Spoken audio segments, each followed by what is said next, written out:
Hello and welcome everyone to this hot stove edition of the Backwards K Baseball Podcast. I am Chris Asbrock, and each and every week I am joined by my man Scott Kaiser. And man, I tell you what, Scott, it feels so good to be back talking some baseball, buddy. It does, although that each and every week is we're a little loose with the rules, but we're here this week, and that's all that matters. I mean, Jesus Christ, we're what, 50 seconds in? You're already calling me? Come on! It wouldn't be us if I didn't call you out, my man. I'm not even trying to call you out individually. I'm calling us out. I just each and every episode, I'm joined by son of a bitch. We're here when we can be. Yeah, when we want to. When we want to talk baseball, we're here. But so that's the beauty of it. Doing well. How are you? Well, I was doing better about 2 minutes ago.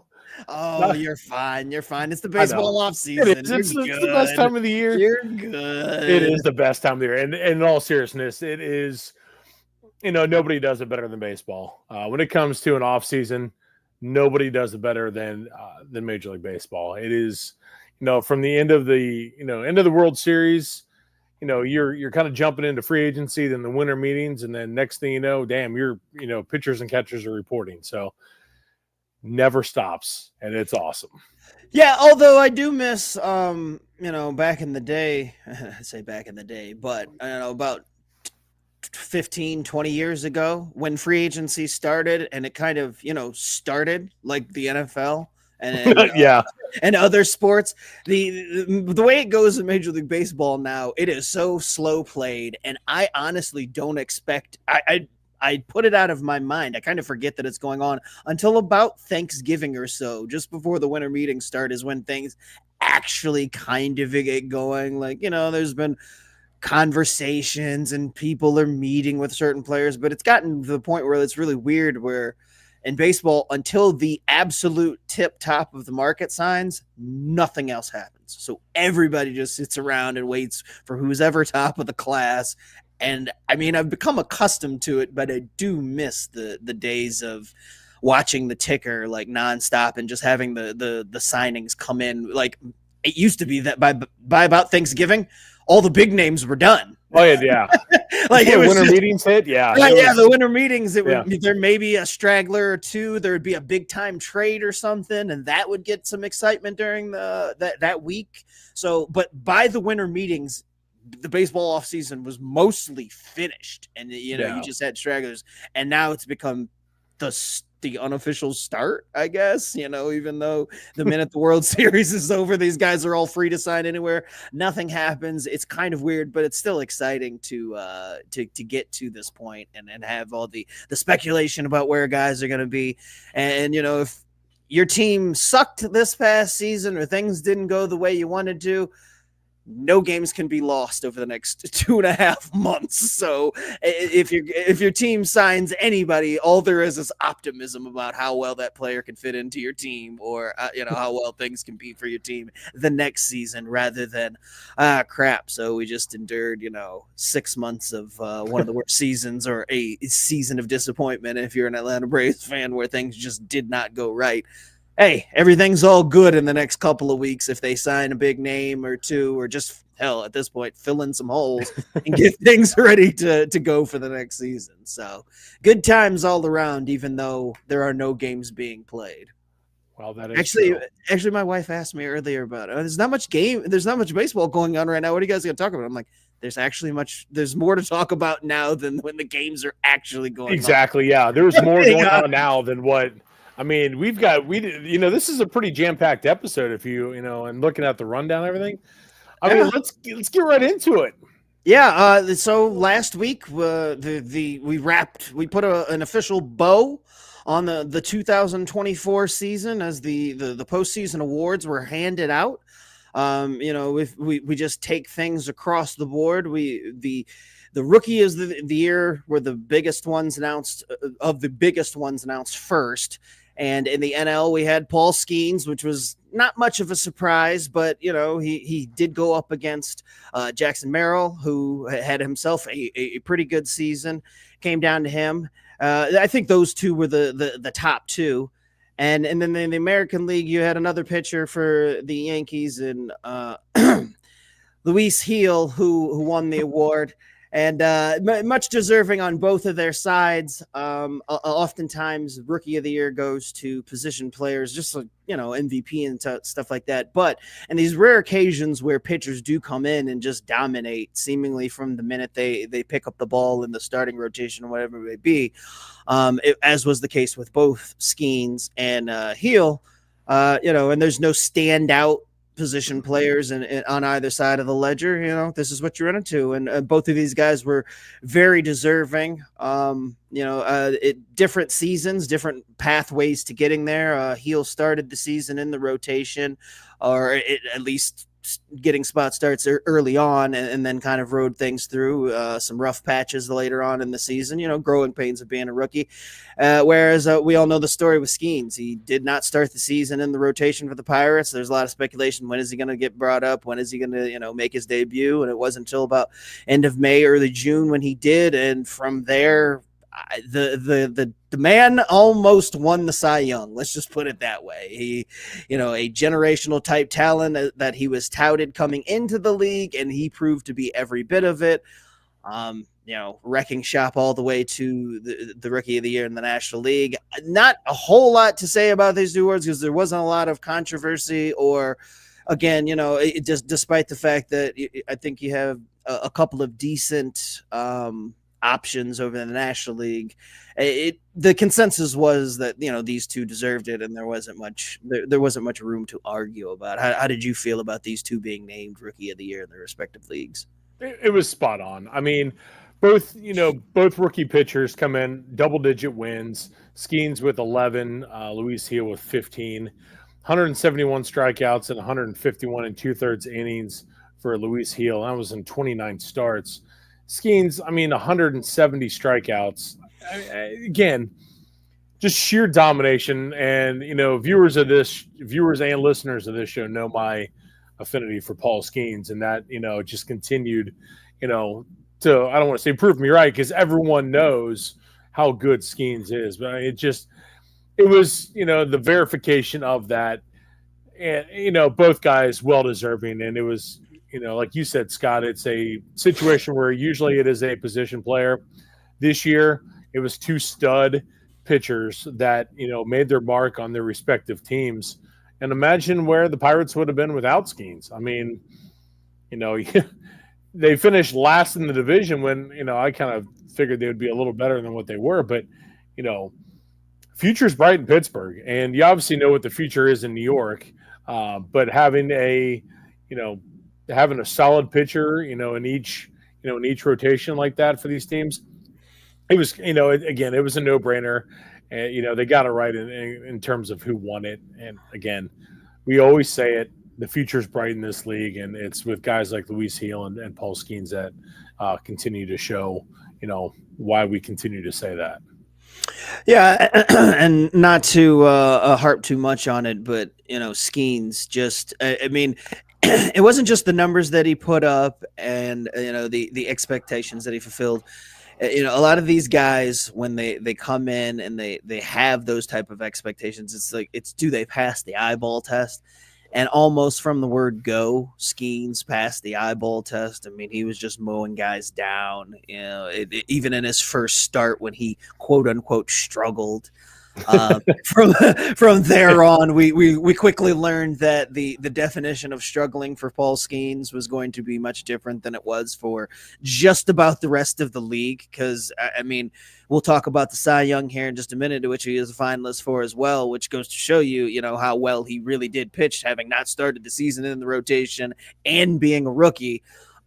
He's one of a kind, and I was not as familiar with Skeens through his college years like Chris was. He follows college ball much more closely than I do, and he was front and center for anybody hyping this kid up. And obviously I learned about him very quickly through his senior year and through the draft process and heading into this season, but he exceeded my expectations. He exceeded, I'm sure, even the Pirates' expectations to a certain degree, because, you hear generational talent, you see all these guys. There's a ton of guys that have come and been picked number one overall, from a pitching standpoint.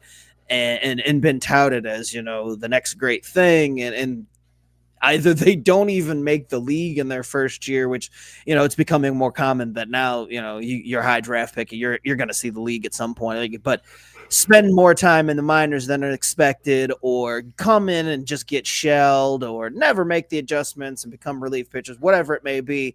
And we heard the comparisons to Strasburg before Skeens made the league.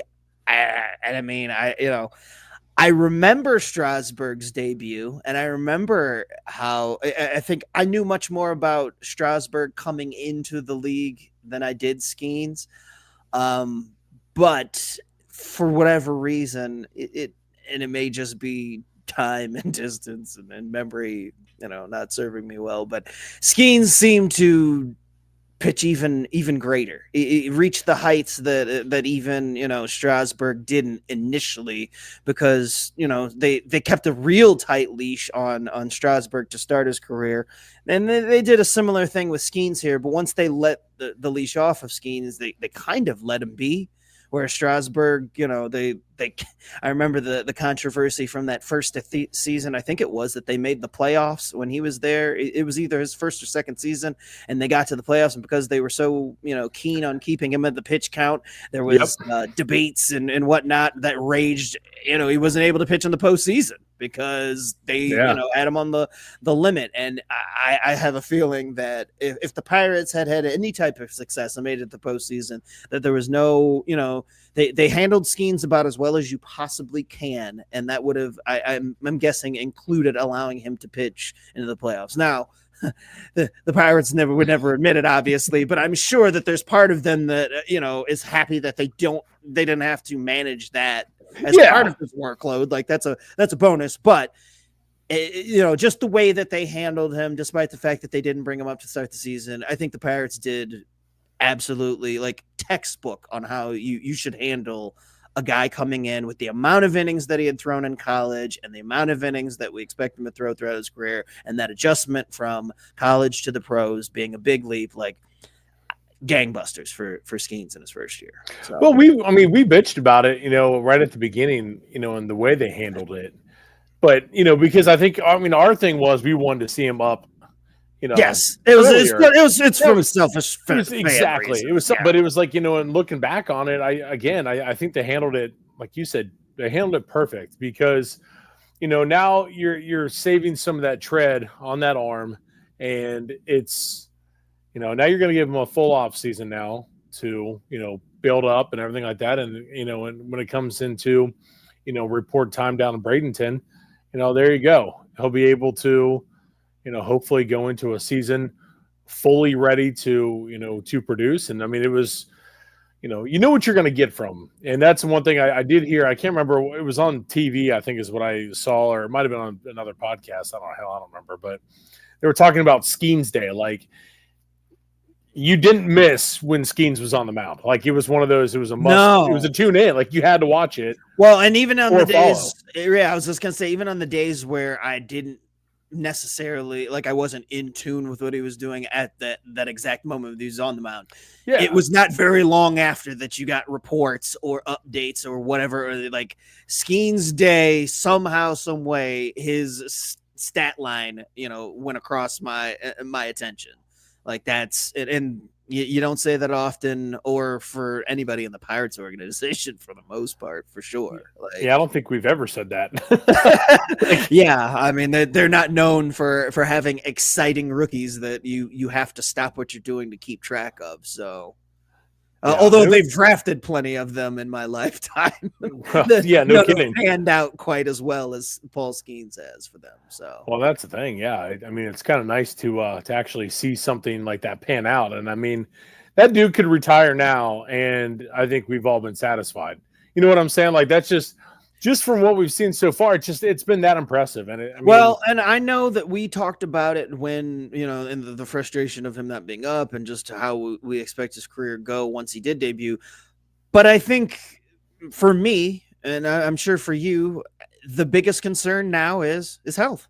Like, the sky's the limit. We know that he can pitch at this level. We know he can pitch very well at this level. And look, nobody's foolish enough to think that Paul Skeens will not struggle at some point during his major league career. Yeah. The best of the best go through it. There'll be times where he looks mortal, but for the most part, I think as long as he can keep healthy, we have many more double-digit wins, 150 plus strikeouts based on however many innings he pitches. Like, he will be a leader in the strikeout category year after year, and this is again all assuming health.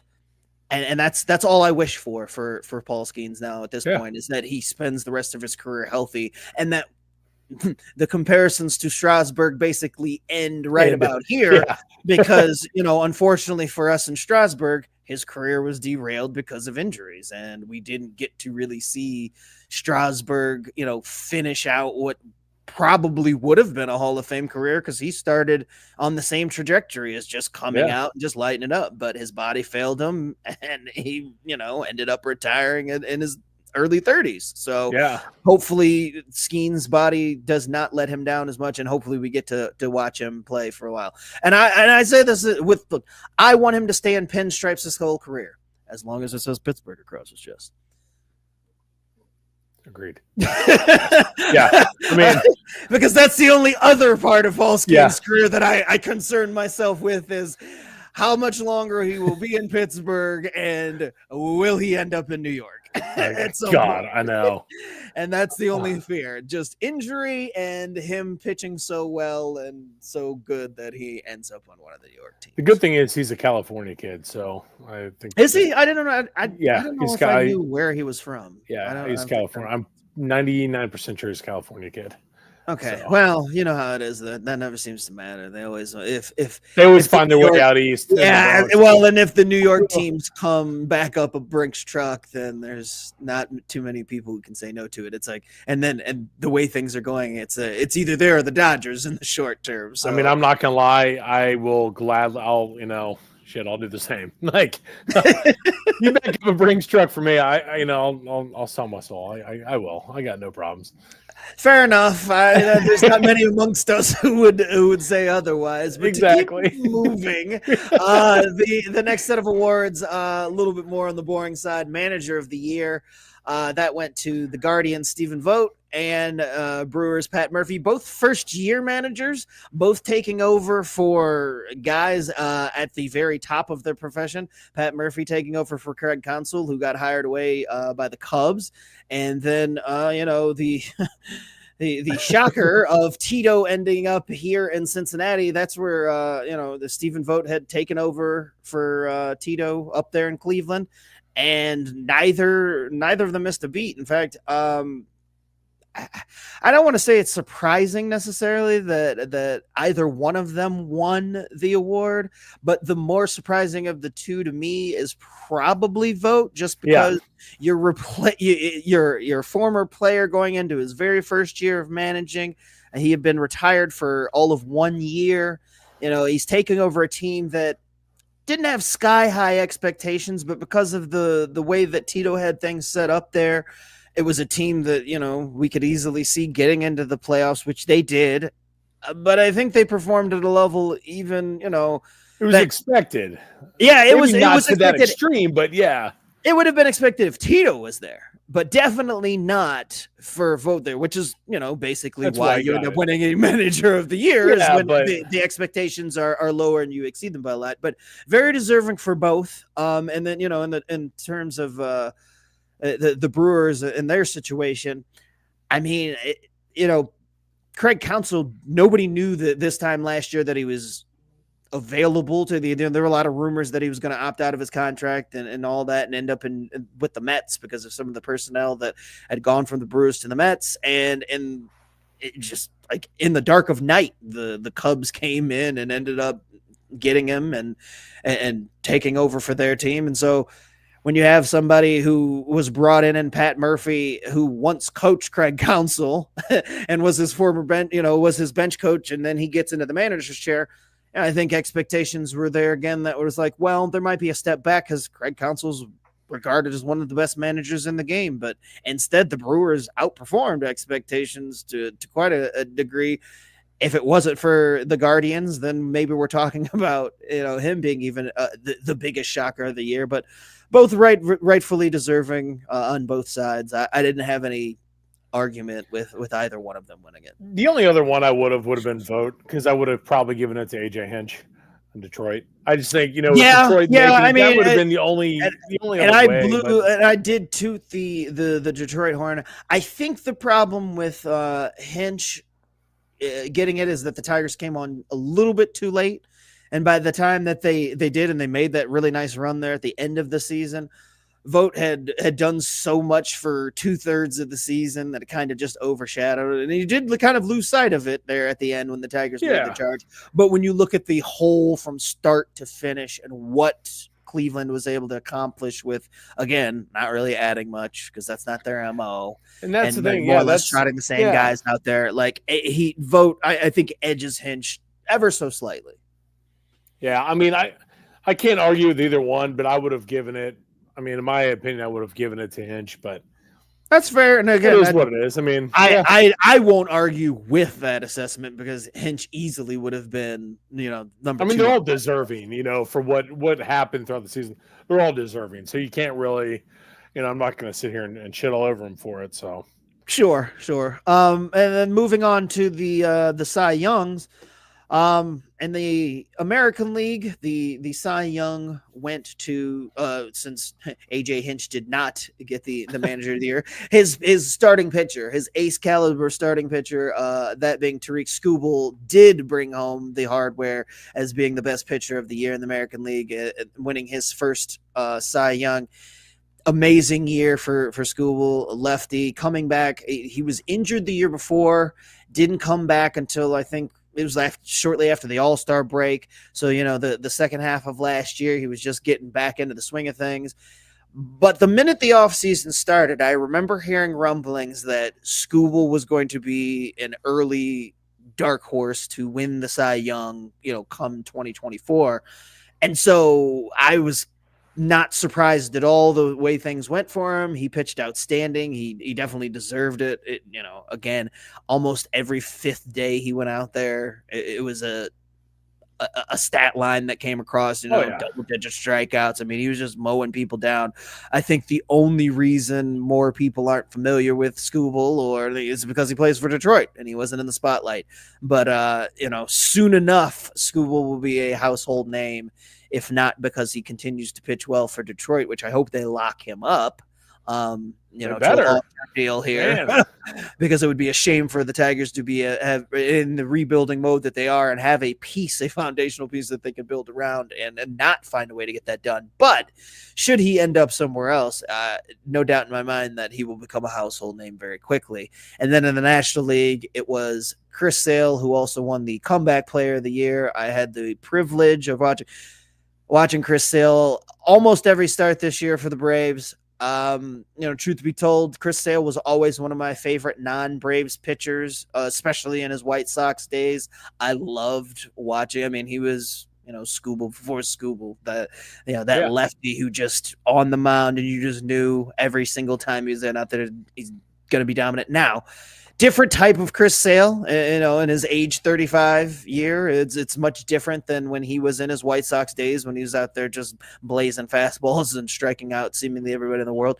He did have a high number of strikeouts and, came up just short of the pitching Triple Crown this year. Still very good at striking out, but doesn't necessarily have the length and all that other stuff. And this year was just more masterful pitching than anything. Like watching Chris Sale, it wasn't as much of a just, he's just going to go out there and blow things by guys.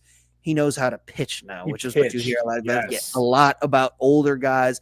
And the fact that Chris Sale made it, he had a lot of tough luck losses in his attempt to earn a Cy Young in his career. The fact that Chris Sale at 35 is just now winning his first Cy Young is kind of criminal.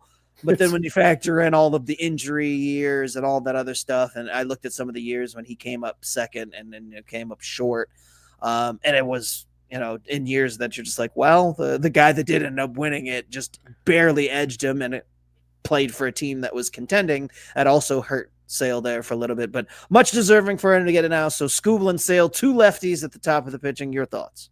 With damn near identical numbers too. Yeah, like eerily it's crazy. Like numbers. Yeah. And Scuba was the one that did win the pitching triple crown. I mean, Scuba was 18-4. He struck out 228, which led obviously the majors in 192 innings, 2.39 ERA. And then you flip over and you look at you look at Sale, 18-3, 2.38 ERA. NL best 225 strikeouts and 177 and 2/3 innings. I mean, these guys literally, and looking at it, I mean, again, like I said, damn near identical numbers, and both are incredibly deserving. And it was impressive to see. Chris Sale. I mean, this dude has, like you said, he has gone through so much, during his time in Chicago and Boston before making it to Atlanta. Who, I remember when we talked about, when they traded for him, it was kind of like, oh, okay, let's take a flyer on Chris Sale and see what happens. I mean, it was definitely we're going to buy low, and I mean, you're going to see exactly what's going to happen. It was definitely a low risk, high reward, and boy, did it pay off. Unfortunately, for you, Scott, it wasn't, much more in terms of postseason success or anything like that. But, if you can get a Chris Sale like that, continuing to just, be steady, then, the Braves are in great shape. And again, on the flip side of it with Detroit and Tarek Skubal, again, same situation. It's, these guys, continued to produce throughout this entire 2024 season. And it was, again, well-deserving for both of them. Like I said, when the numbers are almost identical, it's hard to, it's hard to argue against, either one of them. And yeah, I mean, it was another situation where they got it right because these guys were top-notch all year long. Yeah, and going back to the Chris Sale trade you mentioned, anytime that you can trade, and obviously the discount in getting a Chris Sale, who, we found out just at the end of last week. I don't know if you had heard about this. There were reports coming out of Sale's camp that had he not been traded to the Braves, that this probably would have been his last year and he would have retired. Like if he had played in Boston, he was contemplating retiring at season's end. And it wasn't until he was traded to Atlanta that, that changed things and turned things around. And, he signed that extension last year, but this time last year, had that trade not happened, we might not only might he not have won the Cy Young, he might just be out of baseball because he had hit that point in his career and had suffered through all the injuries and everything and was just ready to kind of hang him up. But luckily for me and Braves fans and baseball in general, because again, Chris Sale, one of those guys that's very hard to root against. Very quiet guy, soft-spoken, but when he's on the mound, just fierce, like just a competitor. And so, one of those guys that baseball would have been worse off for losing, and I was happy to hear that he didn't ultimately retire. And anytime you get a chance to trade basically peanuts for an award-winning pitcher or award-winning anything, it's a coup. Like it sucks that Chris Sale didn't get to pitch in the postseason, but I can't really be upset about the results when you traded away a shortstop who may or may not play in the league and who spent all of this year injured for, a future Hall of Famer, because he was on a Hall of Fame track before all the injuries started, and the Hall of Fame discussions have started right back up. Assuming health, if he can pitch another few years close to the level that he pitched this year, he will be in that conversation. So, it's amazing great trade. Oh, yeah. It's amazing what a change of scenery can do. I mean, look at what he has done in Atlanta, man. I mean, that's, like I said, when we talked about when they traded for him, it was like, oh, shit. Like, okay. Yeah, and I won't lie. I mean, I had it built into my mind. He's going to miss probably 2 months, like a minimum of the season at some point with injuries, whether it be one injury that keeps him out couple months at a time, or it be just being banged up here and there, having to skip a start here or there. It was baked in. I mean, as much as I love Chris Sale at this point in his career, there was I wasn't foolish enough to think that he was going to get through the entire season healthy. There was nothing that suggested he would. Then he did. I mean, I'm not going to count it against him that at the very end, he wore down there and had a little bit of a back stiffness at 35 to end the season. I mean, I have back stiffness now, so I know exactly how that goes. But yeah, so I mean, he gave you everything and more, and so if I go into next season with the similar expectations. Like, I'm not foolish enough to believe that another year older Chris Sale is any more likely to be as healthy as he was this year, and all I can do is hope for it. But if he's anywhere near as good as he was this year when he does pitch, then again, Braves should be in a very good spot. So Yeah, I will take it. Oh, 1,000%. 1,000%. Cannot argue that one. Let's move on over to the MVP awards, where the winners are two that ended that for the past 3 years prior at least were battling it out with each other and the American League. It always came down to Judge or Ohtani, and which camp you were in, and arguments on both sides, and Ohtani edging out Judge because of the pitching side of things, and then Judge edging out Ohtani because he hit a billion home runs on year. Well, now they both won in the same year, and there's no more arguments. Ohtani wins MVP unanimously for the Dodgers, and in the American League, Aaron Judge wins unanimously for the Yankees. Obviously, the two teams represented in the World Series. And I guess it turns out that if you have an MVP candidate, there's a pretty good shot that you'll be in the World Series. Who knew? But both of them win win MVPs. The numbers are absurd on both sides, even without Ohtani pitching. Numbers are just sick. Your thoughts on either one of these? These were slam dunk, no brainers. I think we knew in like July that these two were going to win the MVP.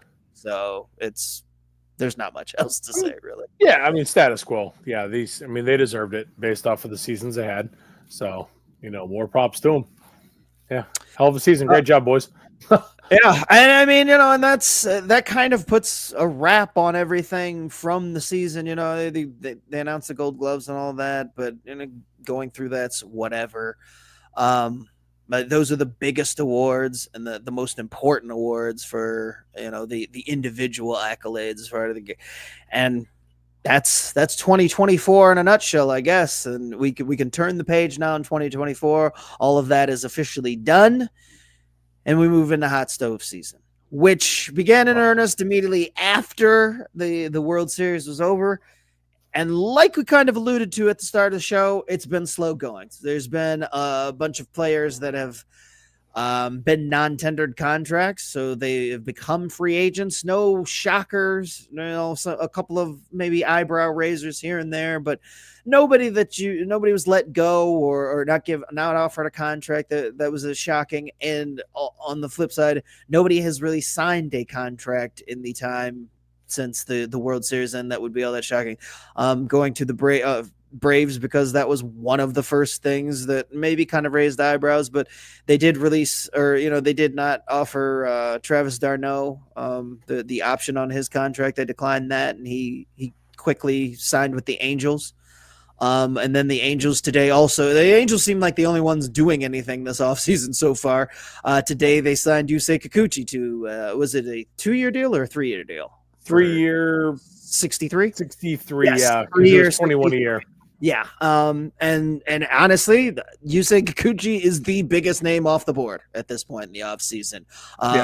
A mid-level pitcher who had a pretty solid year. He started off the year really well and kind of, faded, but he's always been solid from his years in Toronto. And now he got traded to Houston there, played pretty well once Houston got him.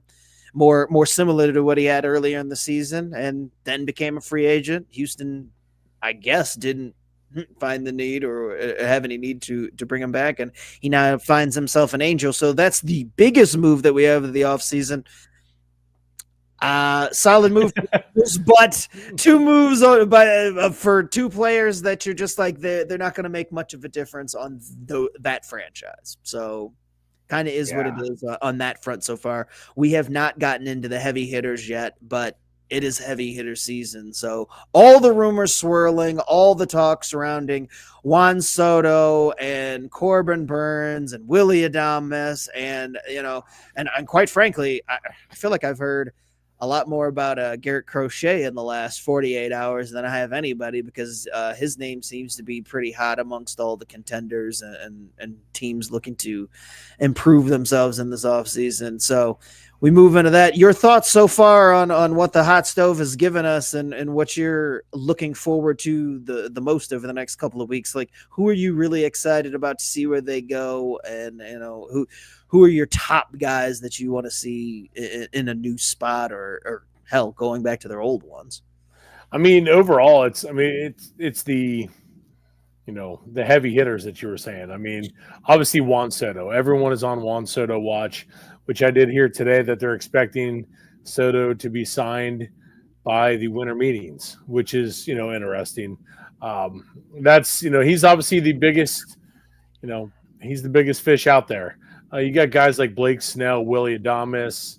I'm just kind of going through the list. Corbin Burns obviously is a huge one. Let's see, Max Fried. Scott, you're familiar with obviously with Max Fried there. Very Pete familiar. Alonso. Yeah, very familiar there. Pete Alonso is another one. Alex Bregman is one that's very intriguing.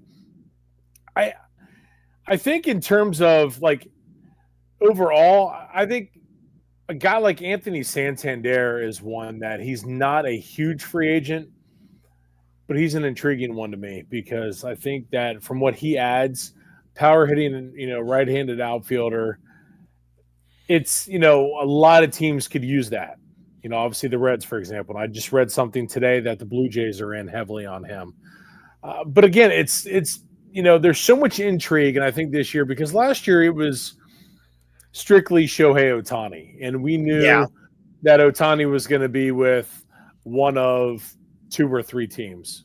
I'm saying 3 because the Blue Jays were included, because apparently, he was flying to Toronto. Obviously, we saw that was ridiculous, and he ended up in LA. This year, it's going to be much different because, you've got Juan Soto, and there's many teams that would love to have Soto, obviously. They're just not going to be in on him. So now they're going to pivot and go for, the second tier free agents, I guess you can say. And I'm saying second tier as in terms of, like an Alex Bregman, you would think is stunning to say a second tier free agent, but he's not Juan Soto. So teams are going to have to pivot, but they're not going to have to pivot quickly because it's seemingly 4 teams maybe in on Juan Soto. So those other teams, like, what you're hearing from Alex Bregman, for example, is he going to return back to Houston? Who knows? A lot of people have brought up Detroit, the reunion with AJ Hinch. That would be, how interesting would that be? Alex Bregman to Detroit. I'm here for that storyline. Actually, quite honestly, I'm here for anything that helps a team like the Tigers get better. I would like to see a team like the Tigers build on their success and supply, both Hinch and Tariq Skubal with more offense, because that's what they really struggle with. They need, yeah. And so, anything that can then make a team like the Tigers better, a team that you don't usually see jumping into the free agency pool too often, especially near the top end. I think this is the time that they should go out there and try to sign somebody. Whether or not it's Bregman, I don't know, if that works as a fit, but somebody in that tier, I would like to see Tigers go get. Yeah, and I think, the hard part is what has really thrown it, I think, off is the fact that the TV contract situations. I mean, that is really, with the Diamond Sports issue and everything like that, the RSNs being all jacked up, it's really thrown some of these teams for a loop in terms of what their budget's going to look like going into 2025. But again, on the flip side of it, you got to spend the money, because if you do and you win, it's, it all comes right back to you anyway. Yeah. And that's the Tigers aren't unfamiliar with, success with big contracts. And big contracts. This is going to say, I mean, they were in back-to-back World Series there in the mid 2000s, and they went out and spent money on Scherzer, and they had re-signed Verlander when he was young, and got Miggy and signed him to that giant deal, and went out and got David Price. Yeah. I mean, they did spend money, so the Tigers are not completely, it's not the same situation with the Pirates. The Tigers aren't out here spending a lot. They're going to find them at the top of the list year after year, but they've shown the ability to and the willingness to, when they have a core that's ready to take the next step, actually going out and doing something about it. Whereas, the Pirates haven't proven that in the longest time. And there's just certain, handful of other teams that, despite having certain guys, the likelihood of them doing something is low because we just haven't seen it. But the Tigers are not one of them.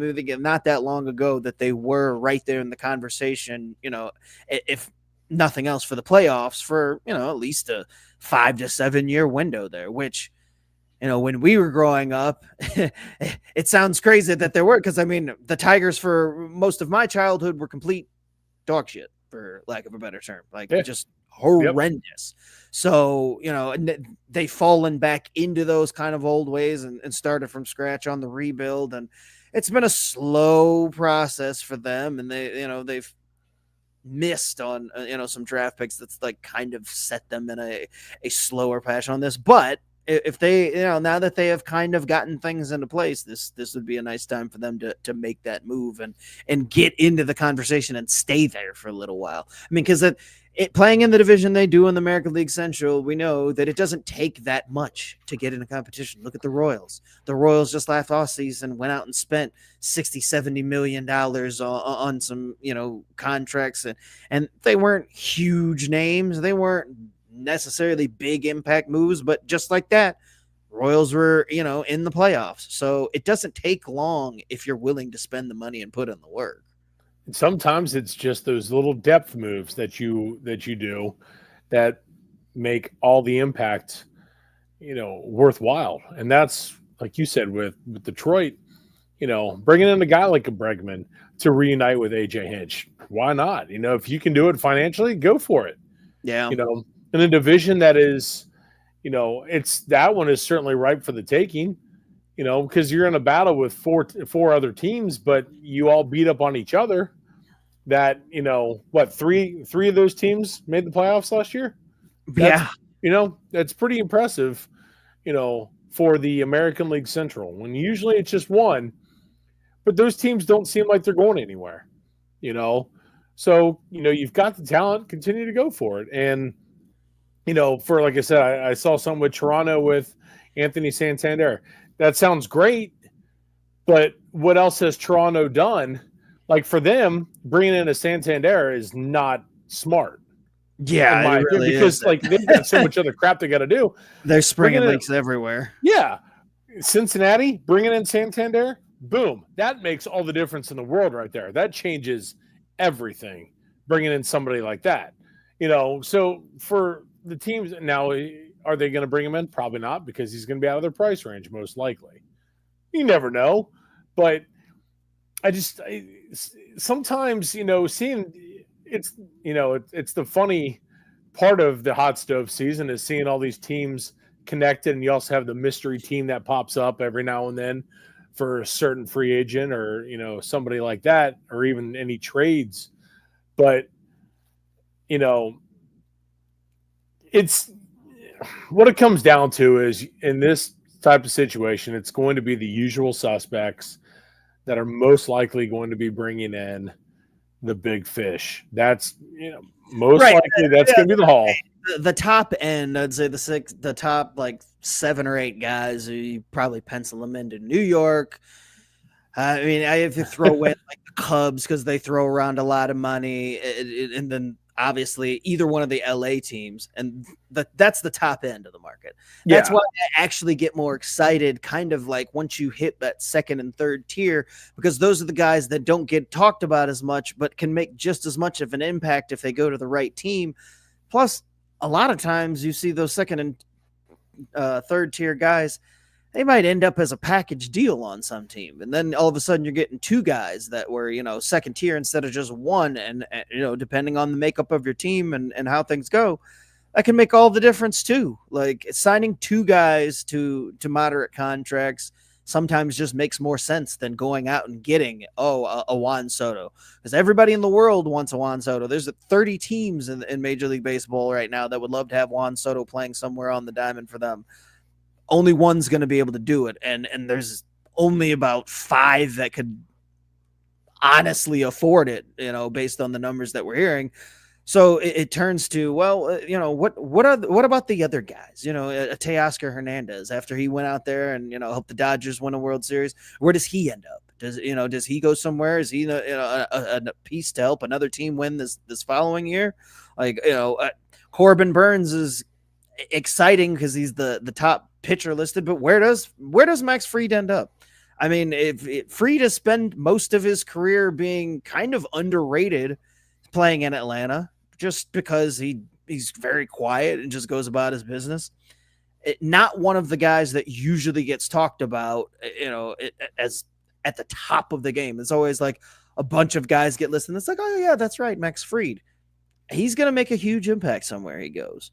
Like those are the type of guys that I get almost more excited about now than top fish. And maybe that's just because I know Atlanta's never really in on the tip top of the market.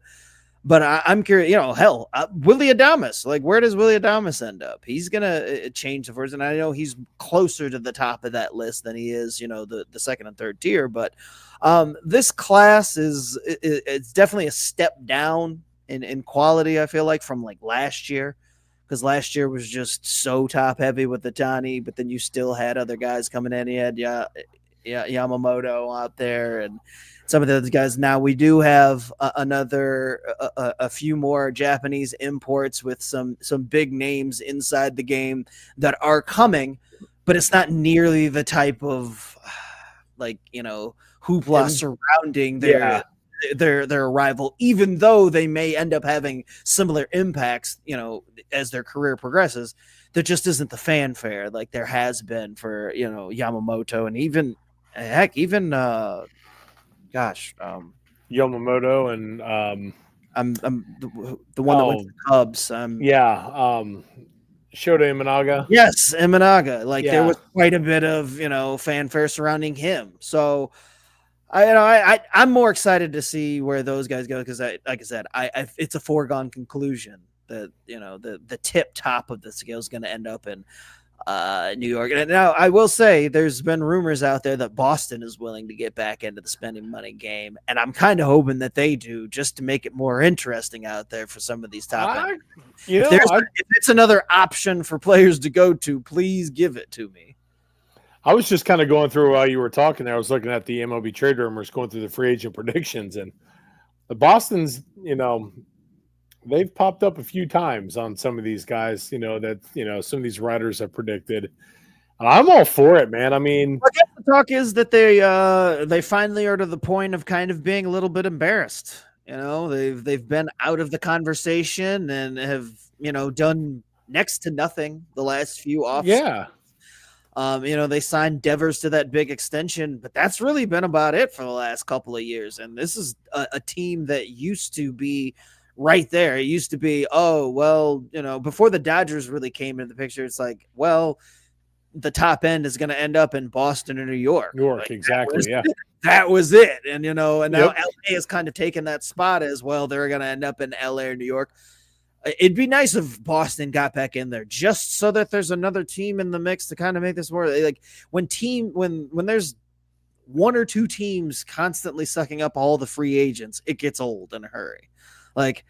Especially if that team's not Atlanta. If they're not the one signing all the free agents, I'm not interested. If they're all getting crammed into New York and LA, these free agents, this free agency period gets real boring. Like last year, it was exciting until everybody signed with LA. And then it was like, well, this kind of sucks. Like, I like seeing, these talent at the top end and of guys going to other teams. Like, if they're going to move, either stay with the other team or go somewhere, and let's not have it be the same two teams every season. So, if nothing else, I hope Boston gets back in there just to make it more interesting. Well, I know you're going to disagree with this part, but that's what was kind of nice about Steve Cohen taking over and with the Mets. Because I disagree. I liked it when they were completely irrelevant on all fronts. I know. I knew you were going to say that, but as an outsider who could literally care less about the Mets, like, you know, it is something. It is pretty, it is pretty intriguing because that is another team. I know you continuously say New York, but now you can say New York for, the Yankees and Mets now being a crucial player. Before, the Mets would just say, yeah, we're going to throw money at it, but it would be completely and utterly irrelevant. They made a run now to the NLCS last year, and they've got an owner who is obviously willing to, to spend, and he's going to spend. So that's another destination part, like you were saying, Scott. And now you add, hopefully Boston in there. These huge markets, which is stunning to me about Toronto and why they refuse to spend money, is, they're a massive market run by Rogers Media, and yet they won't spend. And I don't get that because, again, it is another huge market. And adding Toronto to that mix would be, it would be great for the sport. But again, it's the two New York teams and it's LA. And now it'd be nice to get Boston back up and running. Now with the Cubs, screw that. I don't want them to ever do anything. I hate them. So I have the same hatred for them like you do with the Mets, or maybe not the Yankees, but nothing rivals that. Yeah. So, with that being said, it's just, again, like the more teams involved, the better off we are. That's just how it is. And it's just like that with every sport. When we're seeing it in college football, when the big teams are relevant in college football, it's when it's better, makes everything much better. And it's like that again this year with baseball. It was nice seeing, the big names still being involved, but we also saw, these smaller mid-market teams making a lot of noise, which is, again, massively beneficial for the sport. And it's only going to continue to grow it, in all these other markets because of, the revenue sharing and everything like that continues to be, spread around the game. It's perfect. Now these other teams just need to spend the money and get involved. Maybe not with the big time free agents, but well, I mean, just in the free agency conversation, like the cool thing about the NFL offseason is when that bell rings and everybody starts signing contracts, no matter who you are a fan of, your team has a shot to sign guys because guys go anywhere in the NFL, and teams will throw money at it, anybody.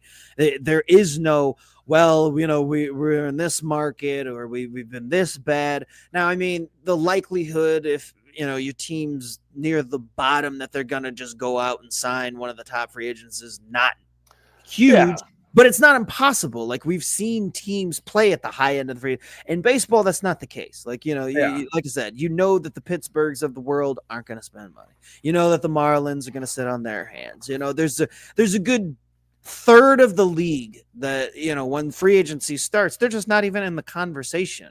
They only sign guys as depth pieces or that they get at really steep discounts when things are kind of winding down, and they're never players in any of the big names. That's the only thing that sucks about the MLB offseason. Yeah. It's kind of a very exclusive club. And if you're not part of that club, I guess you just kind of ignore it because I can't imagine sitting there as a Pittsburgh fan or whatever. And I mean, like, well, another offseason. See you in February, I guess. But what I do like about baseball, which does differ from the other sports, is the fact of the roster building and how some of these organizations build up their teams. Sure. They're in baseball, it's not as easy to go sign a top end free agent and all of your fortunes be changed overnight. Like it's not as simple as it is in say like, basketball when free agency starts. Like you teams sign players and immediately you're like, oh, well, that makes them a top contender in the league just based off that. Yeah. I mean, is that, I'm just looking at the Reds here, for example, and I know we're going to transition. I mean, do you want to transition to that, or do you want to still touch on? Let's wrap up this real quick because I was going to say I did want to touch on. We talked about Roki Sasaki real quick. Yeah. And I did want to talk about Crochet before we moved off. But we can lump that in because we're talking about trade, so that'll work. But let's hit.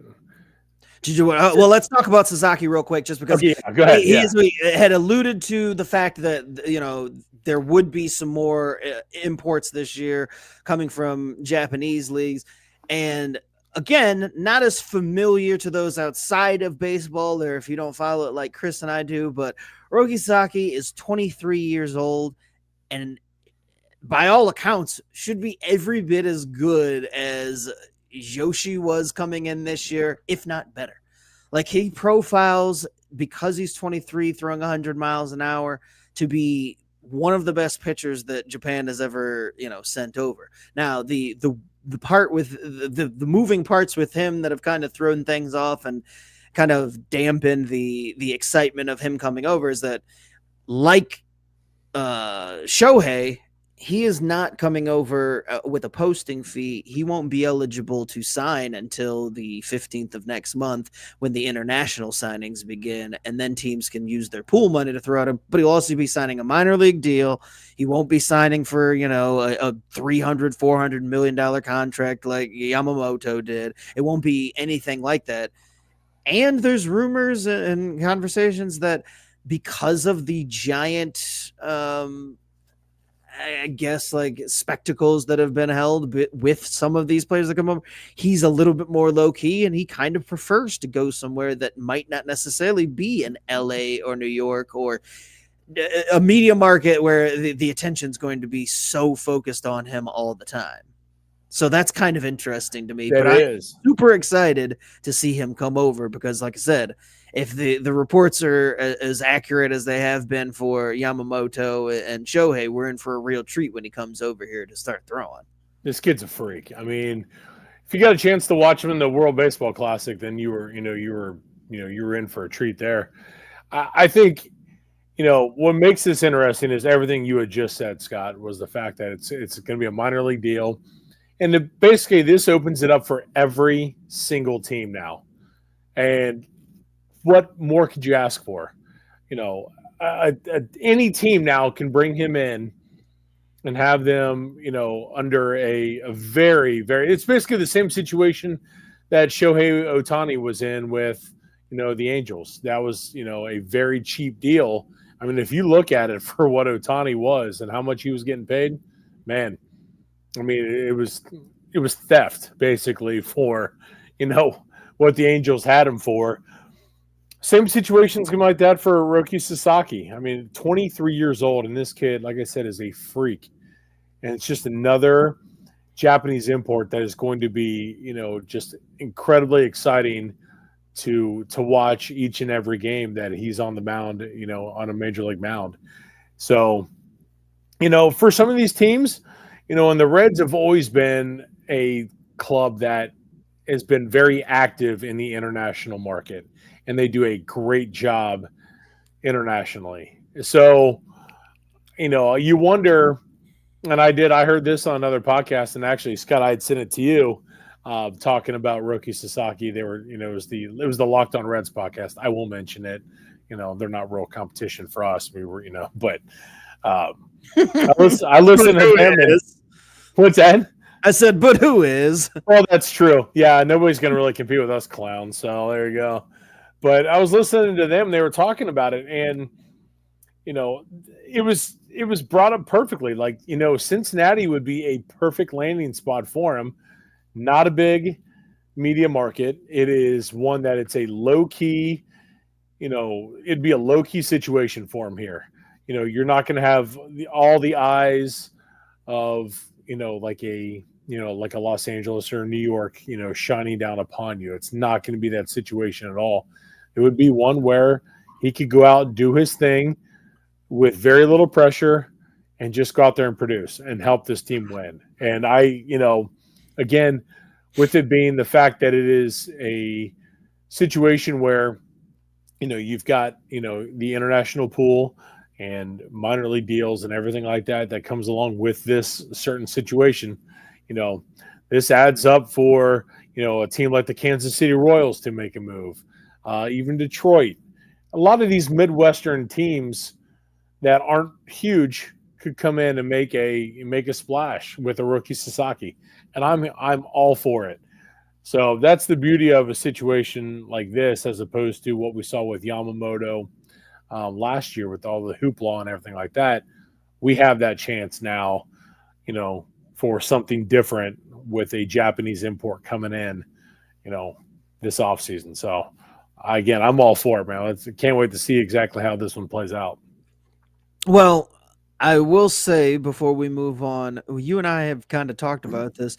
The only thing that's messy with this whole situation and kind of just moving forward with this is that this kind of underlines the point that we need, and like all of these international players need to be streamlined into the draft. And so Yes. that this process doesn't Yes. have to play out like this, because it's gotten to be a little ridiculous, when you get posting fees and now you have this weird way of him coming over, and teams are going to have to blow through their draft pool money or whatever it may be. How they get, like, enough of this already. We've got to figure out a way, and that's got to be one of, I know that it's been a point of contention in the last few labor agreements about how they want to do this and they use it as a bargaining chip, but there just needs to be a worldwide draft. Like, all of the players need to be included in the draft when it comes around, not just, college and high school players here in the United States. It needs to be the entire pool of players, just like it is every other damn sport. Yeah, like in every other damn sport. Like,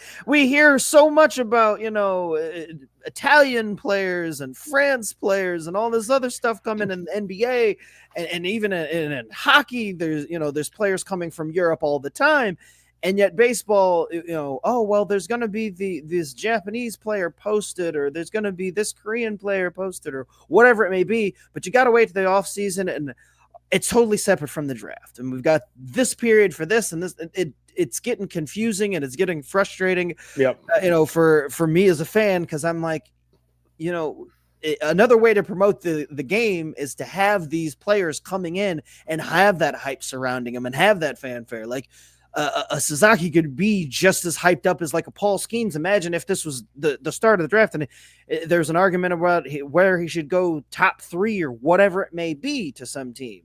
But instead, we have to worry about this stuff. And don't get me wrong, I'm glad that all 30 teams have the opportunity to, bid for his services or, try to wine and dine him to come play for him. But I just think in general that there needs to be a universal draft, and all of these players need to be thrown in so that they can be taken by anybody instead of the way that it's done now. Yeah, so it's dumb. It's incredibly dumb.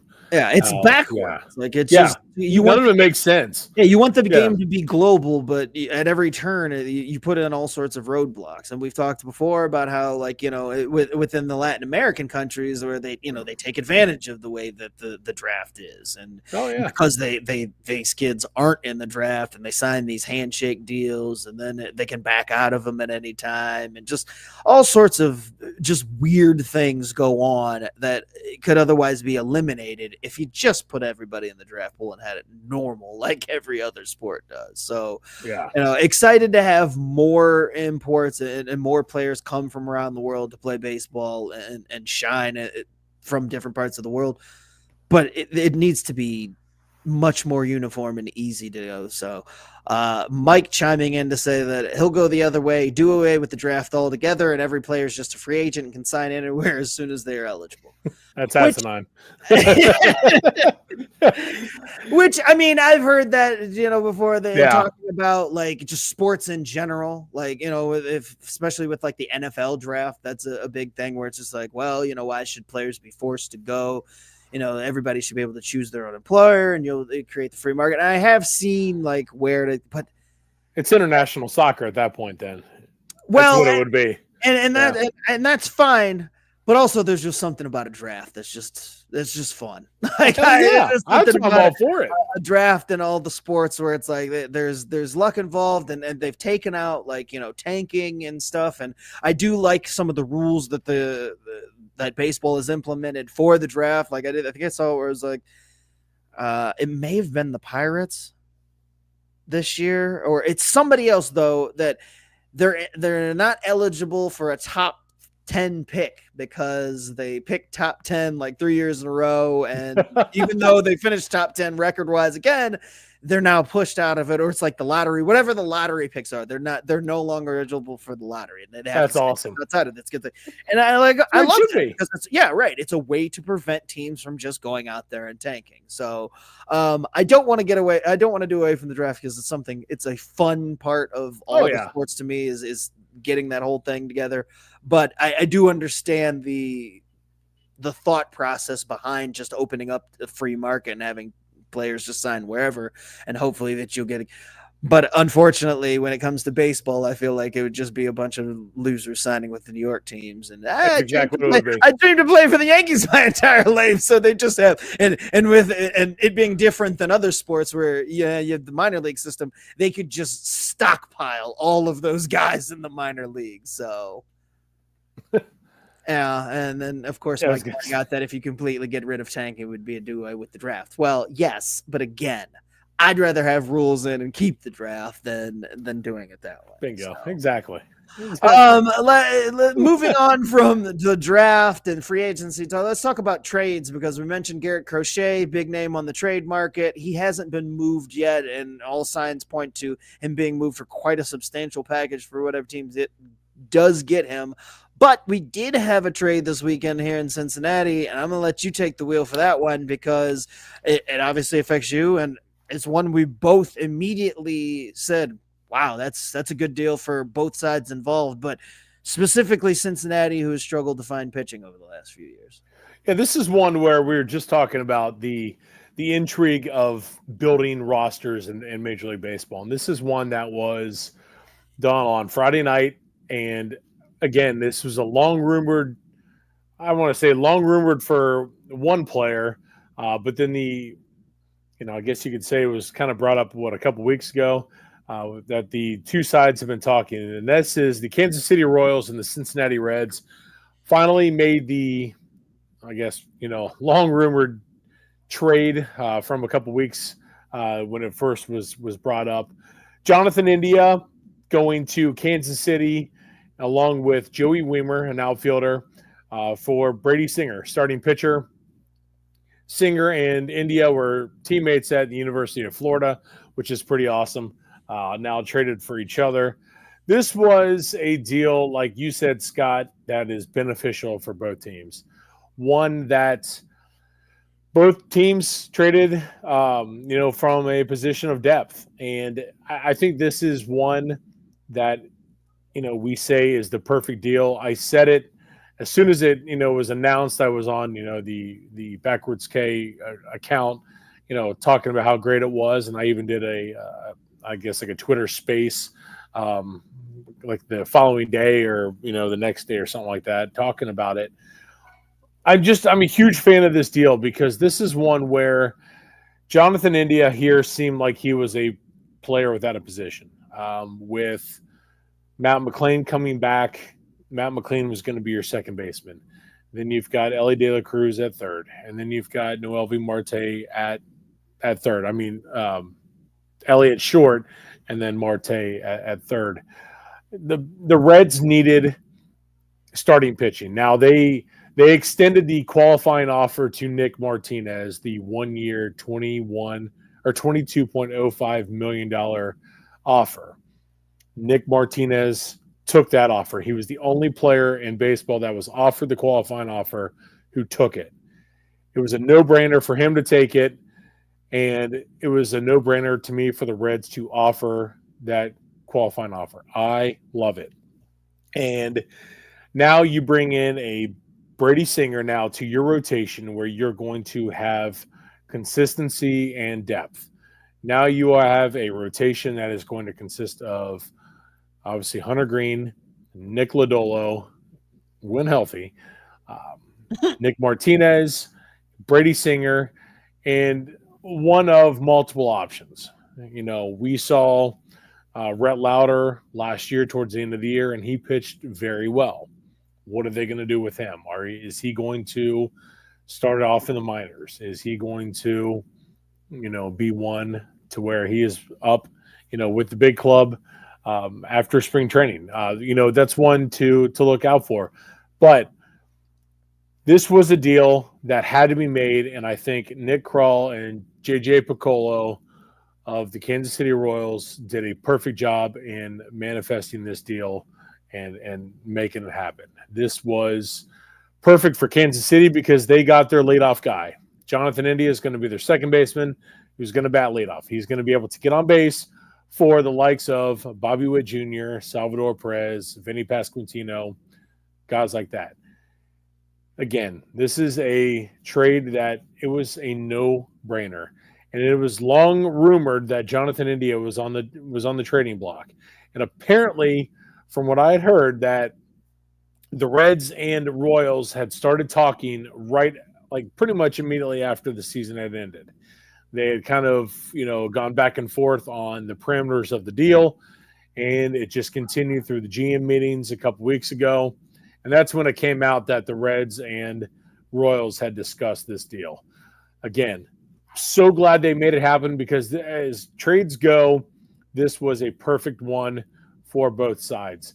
And especially even with Nick Martinez accepting that $22 million qualifying offer for 1 year, you still bring in a quality pitcher that is going to help, solidify your rotation here in Cincinnati. Brady Singer is a solid pitcher, and he is only going to help out, this Reds rotation. So again, this is one that as soon as I saw it, I was like, oh my God, you sent that text to me, Scott, announcing it. You told me, you're like, whoa. And I was like, holy shit, man. Like, now we're talking. They finally did it. And again, it's to a team I like too, Kansas City. I mean, you can't help it, like Kansas City, with the talent they've got, but it's great for him. Again, it's good for both he and Singer, change of scenery there. Both guys get a chance now to really get it rolling and help out their respective ball clubs. And with the Reds situation, with the talent they've got and, a new coach in Terry Francona coming in, things are continuing to look on the ups for the Cincinnati Reds, and a move like this only will continue to help. The only downfall is, what the leadership aspect looks like in the clubhouse. Jonathan India was the guy that, many had said was the clubhouse leader. So that's one that, you will definitely want to keep an eye on as the season unfolds, and when, because every team is going to have their ups and downs in every single season. It's 162 games, for God's sakes. You're going to have your ups and downs. When you have the downs, who was the one that steps up in this clubhouse to, take control and be that leader that Jonathan India was over the last couple seasons? So that's one thing to keep an eye on. But overall, again, this was a deal, perfect for both teams. And I'm finally, I'm thrilled that it went down finally. Yeah, and Mike pointing out that his kids are in shambles over this because of how the Reds handled Votto at the end of his career and all this. And you mentioned it.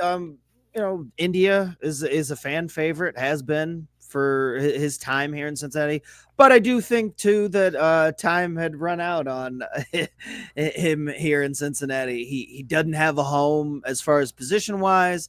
I think that this trade actually would have went down sooner if McLean had been healthy, because there were rumors going into last season that they wanted to trade India. So it's been a while, and it is hard to lose a fan favorite and that locker room leader. But it's such a good deal for both sides, because Brady Singer, if you're not familiar with him, he's not a world beater. He's not going to overly press you. But the Reds, they only have two real ways of getting starting pitching, and that's to either develop it themselves or go out and trade for it. And most teams across the league aren't in any hurry to trade away their starting pitching because there's a lack of starting pitching just in the league in general. So when you can make a deal like this, where you give up a guy who you don't really have a need for or a place to play, quite honestly, and you can get a starting pitcher back who's, not just some back end guy or not just an innings eater. He's a legit starting pitcher who can help this team win. It's a win-win. Like, again, I don't, Brady Singer's not going to contend for the Cy Young Award next year, No. but he's going to be able to help do things, help to keep Reds win. And he's pitched much better. Like he was one of these guys that had a lot of hype. He was a highly drafted pitcher for the Royals. He's just kind of never worked out there in Kansas City. But he did start to come on towards the end of his tenure, and it's just maybe he's one of those late bloomers.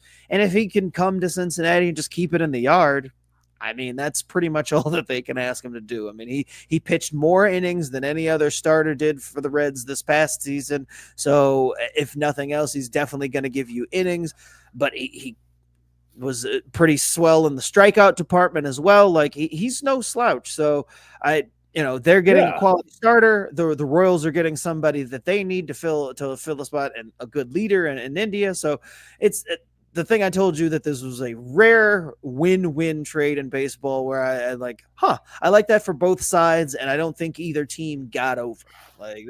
And I do think, in a good trade, both sides are going to miss their respective player that they lost. The Royals, aren't sitting there celebrating the fact that they're losing any innings that they got out of Brady Singer.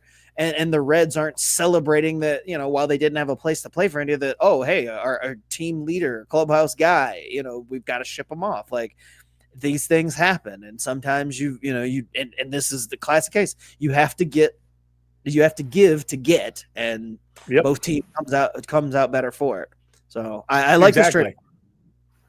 Yeah, I do too. And to me, it's the stability factor for Cincinnati. That is, 179 and 2/3 innings, that smashes the numbers that, Reds had last year. 32 well, like I said, games started for Singer. So it's, that's what you they're not going to go. Yeah. And they're not going to go out and spend a whole bunch of money on starting pitching. I mean, I'm sure that they wouldn't mind to be able to sign some relievers or sign some viable starters. But the kind of guys that you're able to sign are more of like the Nick Martinez types. That's the budget that they play around with generally. And the higher end guys like a Corbin Burns, could you get him to come to Cincinnati? Sure.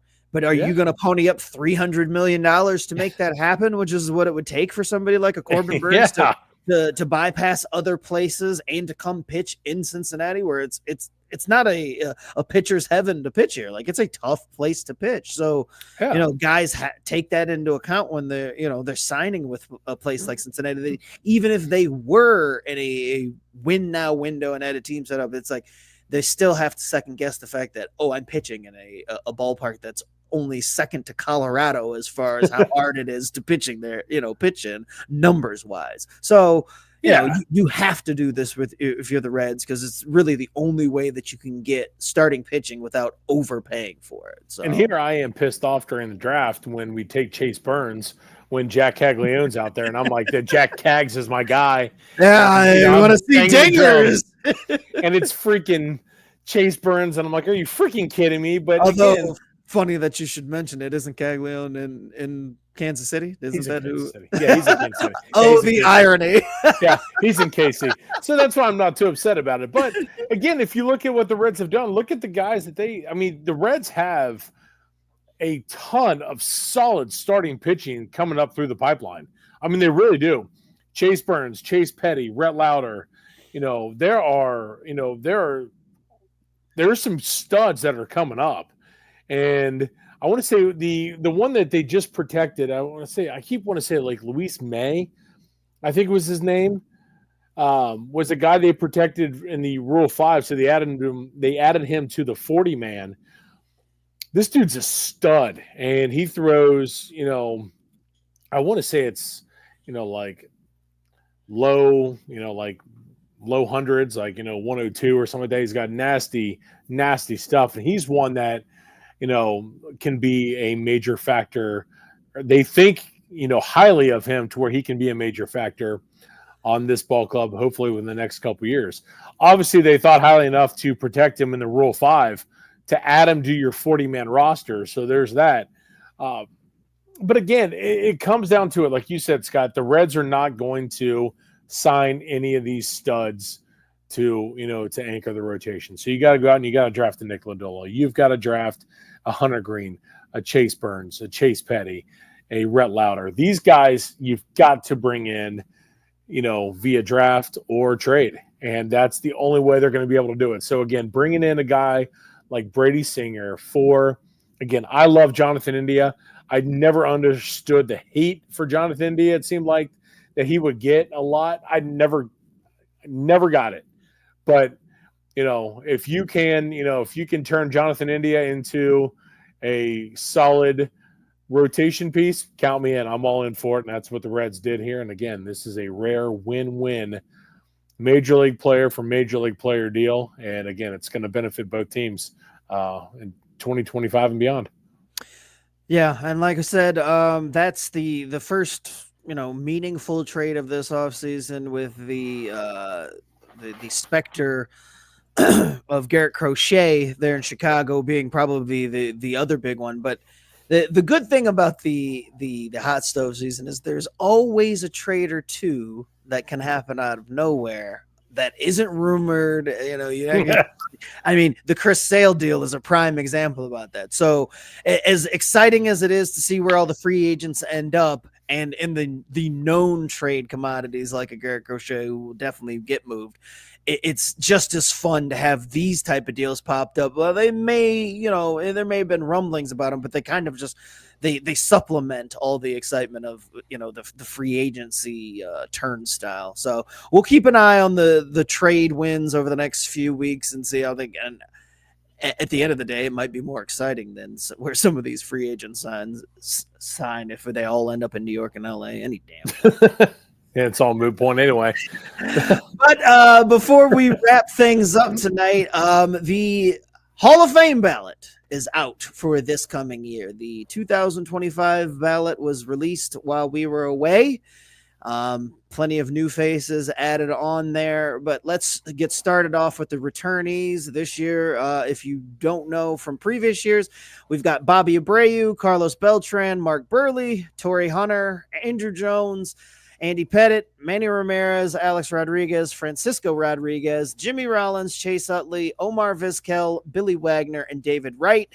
And the newcomers to this year's Hall of Fame class potentially are Carlos Gonzalez, Curtis Granderson, Felix Hernandez, Adam Jones, Ian Kinsler, Russell Martin, Brian McCann, Dustin Pedroia, Hanley Ramirez, Fernando Rodney, CC Sabathia, Ichiro Suzuki, Troy Tulowitzki, and Ben Zobrist. I will say that obviously for the past few years, everybody has been circling this class because of Ichiro, and Mike said it best when it was announced. If Ichiro doesn't make it, we riot. But outside of that, I gotta say that this incoming class, if there was a hall of very good, they would all probably be first ballot. Yeah. This year's class of nominees is not like super strong.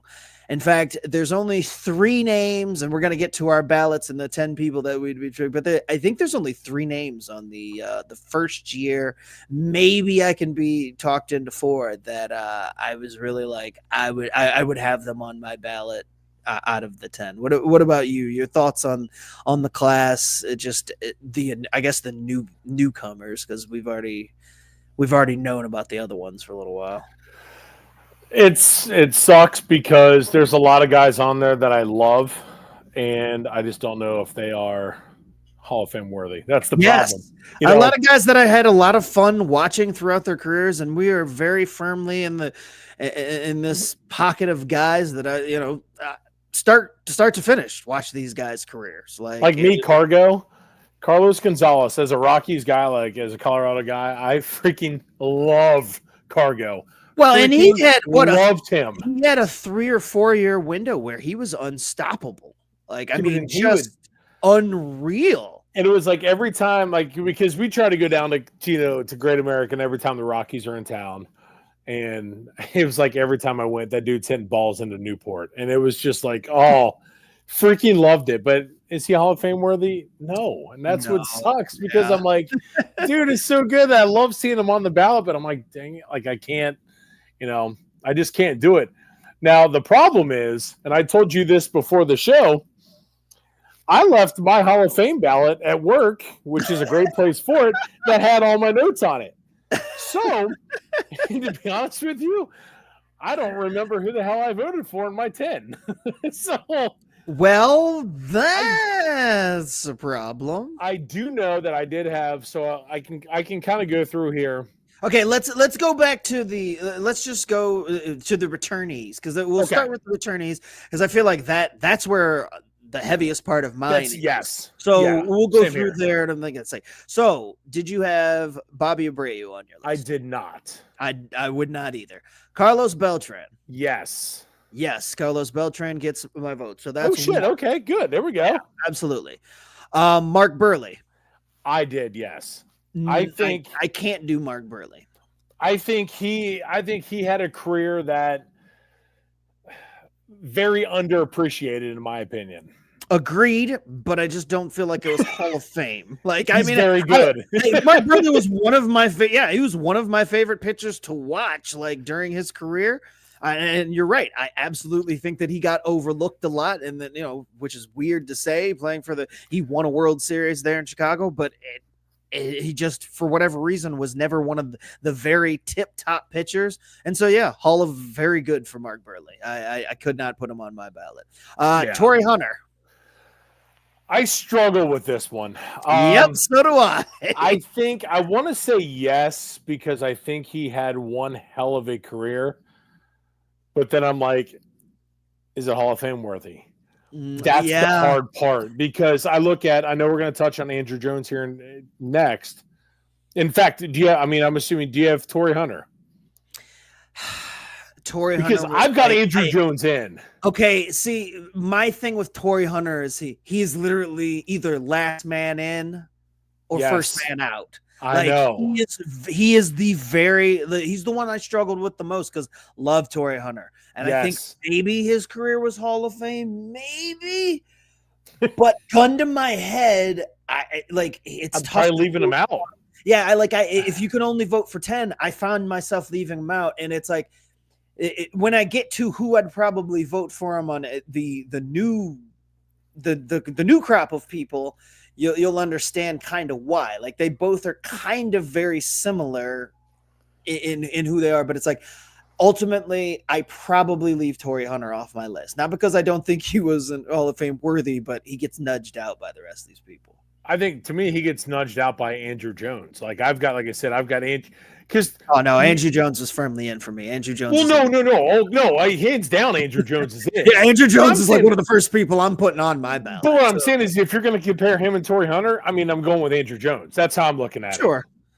Like, yes, and Mike is correct. Yeah. We've been over this many times. Like, Chris and I should preface all this talk by, we believe that the Hall of Fame voting is stupid, and that having just a ballot where you can only vote for 10 people is dumb as hell.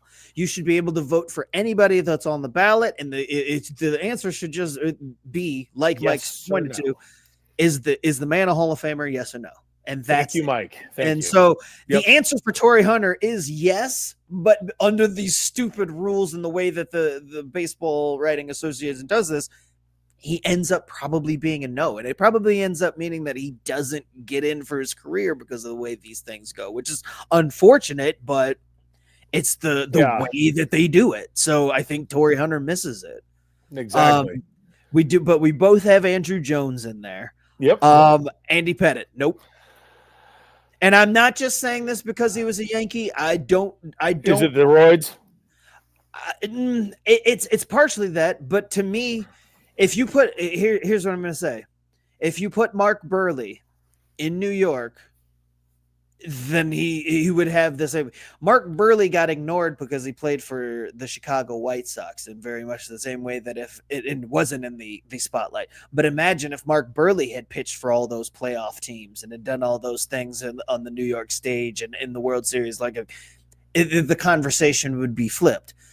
I think Pettitte was very good, roids notwithstanding.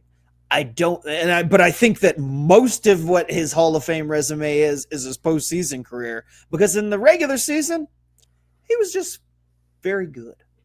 Yeah. Like, go back and look at his numbers, and if you take away the big-time games that he pitched in the postseason, which elevates his career standing, his regular season stats were just fine. They never really blew you away. I don't know how many times he was, like, in the Cy Young conversation, but he was consistently, like, on the edges of that. And a lot of that was, I've got again, him in. for New York. Yeah, I've got him in, and I think a lot of it was – his impact on those 90s Yankees teams. I know what you're like pointing out that I dropped a quick no pun Pettit, but yeah, I'm not mincing any words. I couldn't even get it out of my mouth before you're like, nope. Yeah, it was awesome. I got nothing with Andy Pettit. It was awesome. So Andy's out for me. Manny I've got him in. I would put him in. You said Manny? Yeah, so you are putting Pettit in. I'm putting Pettit in, yeah. So just to backtrack on your 10, you got Carlos Beltran, and then Burley, Andrew Jones, and Pettit. Andrew and Pettit. Okay, so you're up to 4. I'm at 4. You're at 2. I was gonna say I have Beltran and I have Andrew. That's it right now. Now here's the thing. There's a couple of these guys that I could easily scratch out. And the problem is I'm gonna go to work tomorrow. I'm gonna look at my list and it's gonna be completely different. It's gonna be different. That's fine. We're talking it out right now. This is exactly your actual thoughts right here. Like, and I could change. I will say this. I could change and scratch one of these two, like a couple of these guys out possibly. I don't think I will, but okay. Manny Ramirez. I love Manny, but no, he's not Hall of Fame worthy to me. I got Manny in. Manny's in. I do. Manny being Manny, he's been punished enough for the roids, but dude was he was a killer. And he was. I just there's something about Manny's career and just it wasn't just him hitting baseballs. It was his aloofness. It was his goofiness. Like he's freaking awesome. I love Manny Ramirez. I'm gonna put a question mark next to Manny for me because I don't remember if I had him. Yeah, I have Manny in. And I think if you take away the steroids, he probably ended up being first ballot. Like, but once and he got busted for it was like the pregnancy steroids. He did, yeah. And, I mean, it was almost like whereas some people with the steroids thing, you were like mad and upset and you felt disappointed. With Manny, it was just like, oh, come on, dude. It's like Manny. Pregnancy drugs, dude. Really? Come on. I know. I always loved Manny. I did. I do. That same way. I do. He was Manny never one like of my favorites. Yeah, I never held the steroid part against him. I never did. Me neither. It's just, because I think it might have been just the Manny being Manny. I'm going to put a question mark next to him because I don't remember if I had him on the ballot that I did at work or not. Okay. All right. I'm going to say no now, but. Yeah, well, another quick no, Alex Rodriguez. Yeah, nope. he can eat a bag of. He won't be in any Hall of Fame for me ever. Yeah, the Hall of Fame of assholes. First ballot there. Yeah, first ballot. Yeah, they're making a wing for him. They're dedicating a wing to Alex Rodriguez to the asshole Hall of Fame. God, I can't stand that. Francisco Rodriguez, really fun to watch. Really good. But when the bar is high for closers, and there's no way in hell that I could put Francisco Rodriguez in before Billy Wagner gets in. Thank you. Thank you. I mean, and I like K-Rod. K-Rod was fun as hell to watch, but again, very small window of like huge dominance, and then it being a closer, you've got to do it for a much longer time than he did. So he can't make it in over Billy. It ain't happening. Not on my dead body. Yeah, no, another one that hurts me to say no, Jimmy Rollins. Like I love me some Jimmy Rollins. Hall of really good, but I don't think he makes the Hall of Fame, and I can't put him in as one of my 10 with the list. I agree. Yep, same Which here. is funny because I will take all the shit for this. And even though he played for the Phillies for most of his career, a lot of people call him dirty. Chase Utley to me is a Hall of Famer. I love the way that Chase Utley played the game of baseball. I don't give a shit who knows it. And I've seen all he was dirty this. Anyway, Chase Utley played hard. And as far as second basemen go, he could have been my second baseman anytime. And he was one of those Phillies that I gritted my teeth because I couldn't hate him. Like Yeah. there's been quite a few Phillies that, despite the fact that they're main competitors against the Braves, and there's been a lot of battles, and I dislike the fans and the organization just from a Braves fan standpoint. But Chase Utley transcended that. He was one of my favorite players to watch for them, and he's in my Hall of Fame. So he's one of my 10. So that's 4 for me. I got him in, so I'm at 5, maybe 6. Okay. Omar Vizquel gets my vote. Yeah, same here. I think what he did, it's tough. He's very like close to me. He's like on the edge. Somebody being able to talk me out of him. Yeah, but I get it. It sucks because putting him in over Hunter and Rollins hurts. But I mean, the amazing things that he did with his glove, dude, was ridiculous. I can't overlook it. And again, longevity, and those years in Cleveland, he could hit too. So he was part of that hit parade. You didn't want to see. I mean, he was one of those guys that it was like, oh, I can take a breath here, and batting down an 8 or 9, and he would kill you. So I do have Omar Vizquel on my list. Billy Wagner, we already talked about. Yep, no doubt, right. On both of our ballots. Yep. And then finally, David Wright. Injuries. I mean, I respect he is the original Captain America for Team USA, and I respect the hell out of him for what he did for Team USA in those early days of the WBC. And I don't often admit this, but if there's been one Met over the entirety of my baseball fandom that I would tip a cap to, it would have been David Wright, because I enjoyed watching David Wright play.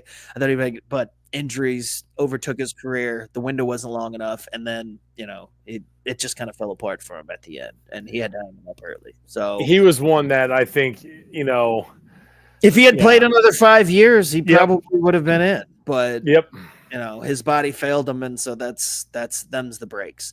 So of the returnees, I have Beltran, Andrew, Manny, Chase Utley, Omar Vizquel, and Billy Wagner. Those are my 6 from the returnees out of the 10. And you have so far?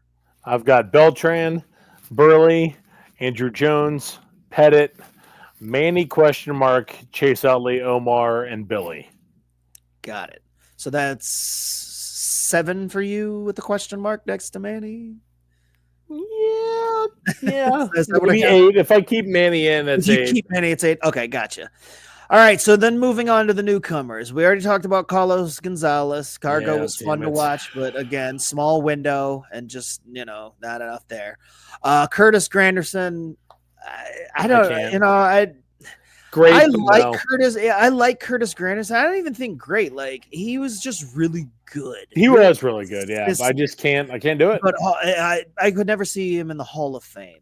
And then we reach Felix Hernandez in. Yes, he is the first King of this Felix class that, for me, no doubt. King Felix has got to be in. Easy yes for me on Felix Hernandez. Same here. Yep. Adam Jones, just like Torrey Hunter, like love him. He again played a very crucial. I'll never forget his robbery of the home run in the World Baseball Classic. Oh, one of the greatest all-time World Baseball Classic moment, and part of that championship winning team for Team USA. But I still shit my pants every time I see that play. I get so jacked. He was so fun to watch, but I can't do it. Yeah. Ian Kinsler, fun career, but I mean, he's the super light version of an Ian Kinsler or of Chase Utley. Yeah. Like he was fun, but he didn't put up nearly the numbers. And so I'm not there. Russell Martin. Great, but no. I don't good, know. But no. I was gonna say good, but no. And same thing with Brian McCann. As much as I love Brian McCann and enjoyed watching him as a Brave, I did not Hall of Fame. And then we reach another one that might shock some people, but I have Dustin Pedroia in. See, this is one that I don't remember. He's a tough one. He is a tough one to put on there. And here's why. Because if I have him, it means I can't have Torrey Hunter. It means I can't have Andrew Jones. And it almost means that it pushes out one of the ones we're coming up on here in just a little bit. But but Dustin Pedroia is my 7th on my list. I think. Is that 7 for me? You've got he'd be your 8th.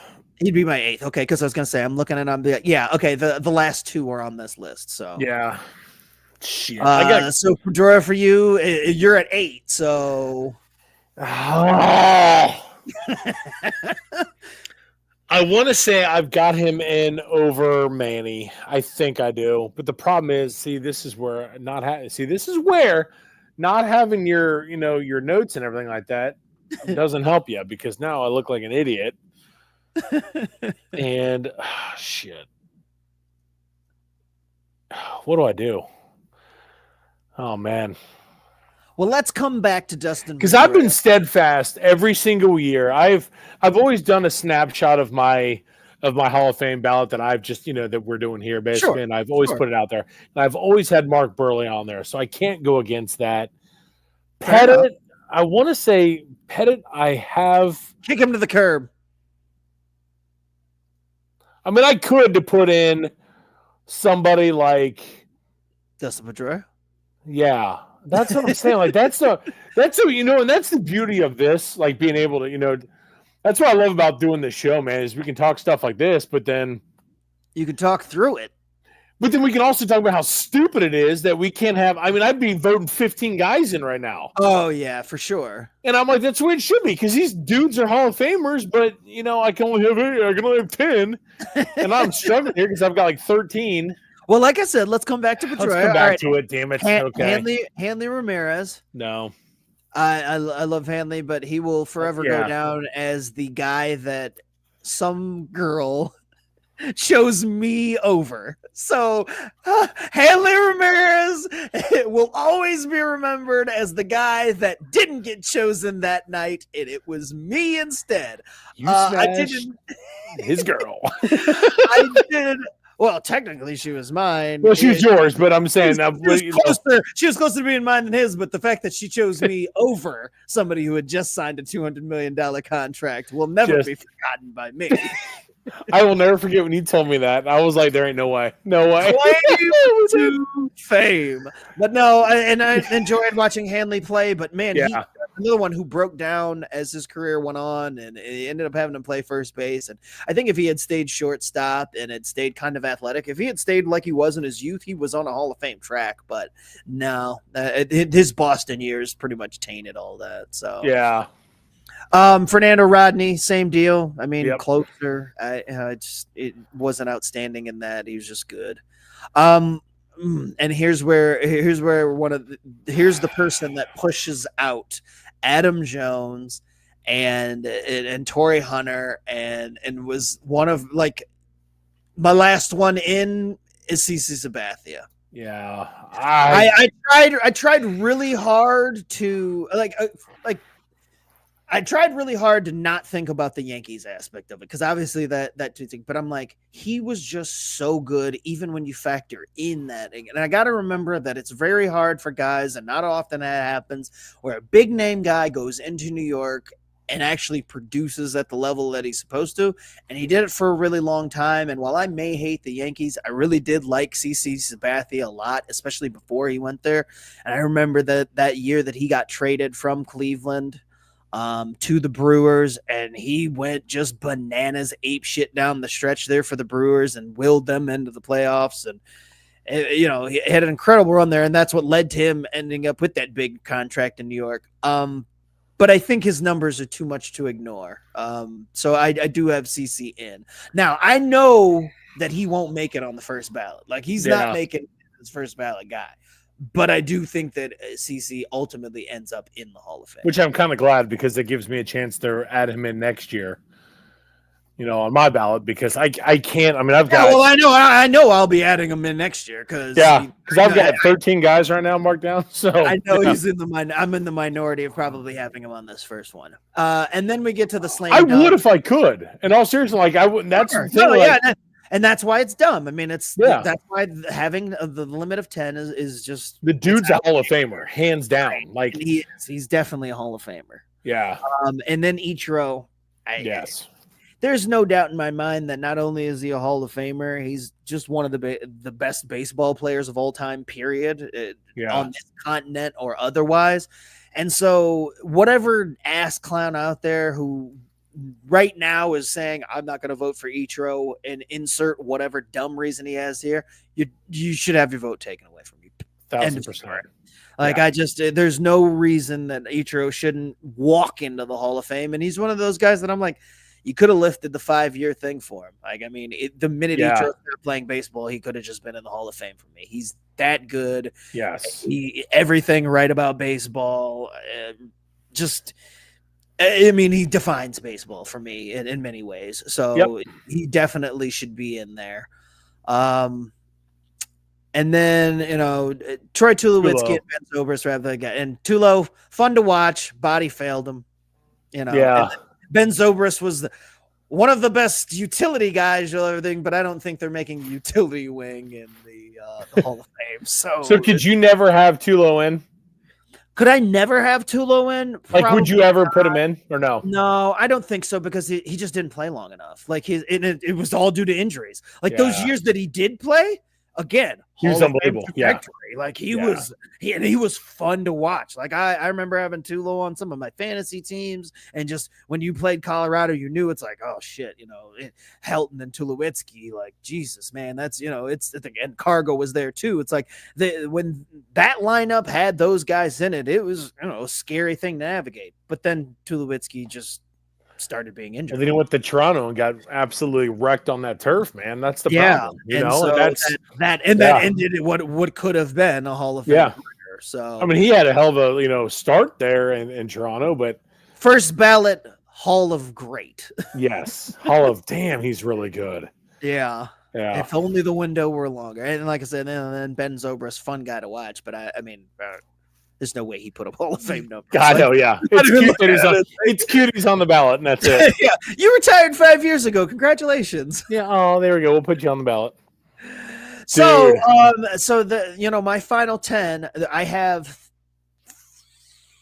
four. No, I have. You got 4 new ones, 6 returning. 4, yes, I do. I have 4 new ones and 6 returning to round up my 10, and that would be. I'll give you a second to get yours.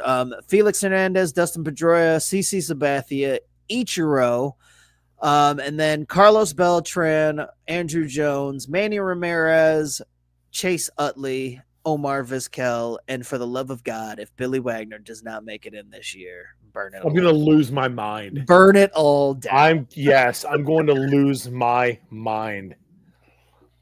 I've got. Okay. For the new guys, I got everyone on the ballot. I got Felix and Ichiro as the new guys. Okay. Obviously Beltran, and then Mark Burley, Andrew Jones, Andy Pettit. I'm gonna keep Manny in. Okay. And I'm gonna hold Pedroia out this time. Okay.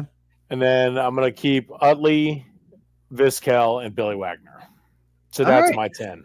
So I mean, our ballots aren't like wildly off. I mean, I think this was the easier. In terms of like in previous, versus previous years, I think this is probably the easiest one because you've got all the crap from the steroid eras off, and now you've got guys that are pretty cut and dry, in my opinion.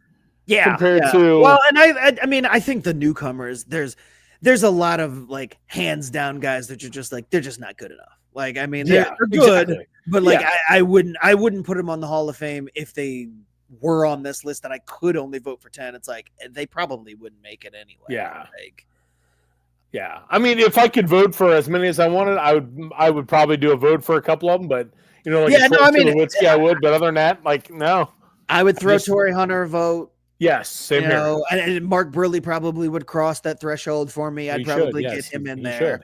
I'd probably I might even throw Jimmy Rollins though in there if I. Yeah, no, that's fair enough. Yeah, selfishly, but yeah. I mean, not as much disagreement as I thought. I think our reasoning is pretty similar too on all the guys we picked. So exactly. I mean, it's and we've not to toot our own horn, but like we get it. Like we get baseball. You know what I'm saying? Sure. Like our eyes have not failed us when it comes to what we see, and even in terms of like the guys that the differences that we have in terms of Pettit and Mark Burley. I mean, it's it's still like hairs. Yeah, you're like, oh well, I can see that, and it's not like I've got Ben Zobrist on her, and yes, like, it's not that there isn't anybody on either of our list that it's like, whoa, there's no like you're an idiot. No, it's legit.